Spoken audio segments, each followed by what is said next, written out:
Man, what the hell was that in episode 4 of Monarch Legacy of Monsters? Some shit went down in the episode, but we gotta stay up. If you couldn't tell, I just got done watching episode 4 of Monarch Legacy of Monsters, and we got to talk about it, because they're low-key starting to cook a little bit. Quick warning that I am gonna be recapping the entire episode and giving my honest spoiler-filled thoughts of the episode, so if you're not trying to be spoiled, make sure you drop a like, follow, but come back later, because I need to hear your thoughts. We pick up this episode for the first and hopefully last time in Utah, which is actually Monarch Outpost 47, and this girl is starting to get some reading. And I'm not talking about the fact that she was listening to Nicki Minaj's Anaconda. I'm talking about some serious kaiju reading. So she phones Monarch and they put her on hold, which allows us to pick back up in my boys.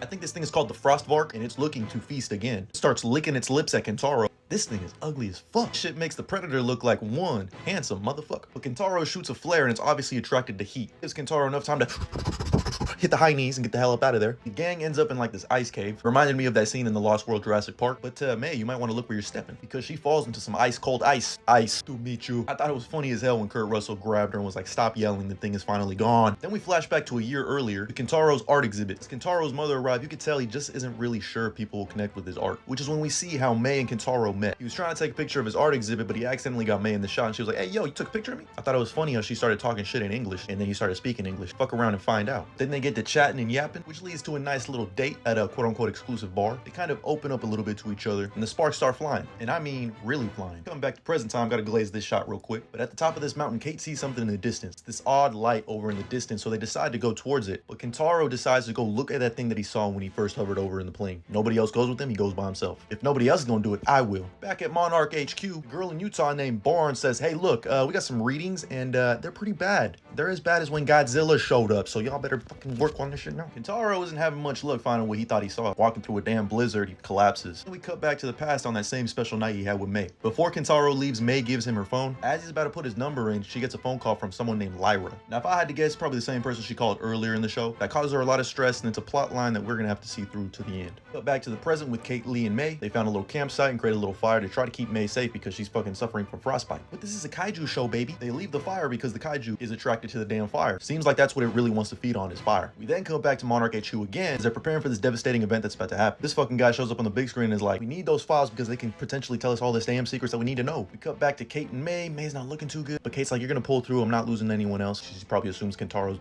but he's not. He's just hallucinating in the damn blizzard as he's seeing a snow mirage. But it turns out he wasn't crazy. There was some type of infrastructure, but the damn hallucination slash dreams don't stop. So we get this very touching emotional scene of him remembering his dad at his art exhibit as his dad leaves him with words of encouragement. And he stops hallucinating and notices there's a radio slash phone, some form of communication, and he realizes his dad's probably alive, which is when the Frostvark shows back up to haunt the other three, or should I say hunt, and it almost gets May, who obviously can't run because of the hypothermia. But she puts up her bag as a shield. Lee causes an explosion and a distraction. I just realized Kurt Russell is fighting another monster in the snow. Is this the thing? Frostvark takes the bait. Chopper is in the distance, so all three of them run towards it. Get to the chopper! Turns out Kentaro called for help, and they get up in the sky before the Frostvark can get them. Lee notices those lights that they were walking towards. If I had to guess, it looks like some type of teleportation from the Hollow Earth or some shit. More to this than meets the eye. They all reconnect in the plane and share a very heartwarming moment before they realize, damn, the files are corrupt now. Because May put her bag up, her laptop got frozen. Fuck. This can't get any worse, right? Yeah, I spoke too soon. Because look who was waiting for them to land. And that's where the episode ends. All in all, a pretty decent episode of Monarch, helping filling in the gap and progressing our story forward. This was really just like, hey, we have Kurt Russell in the snow, let's make this the thing 2.0. I'm digging it, but let me know your thoughts down in the comments below, and as always, like and follow for more.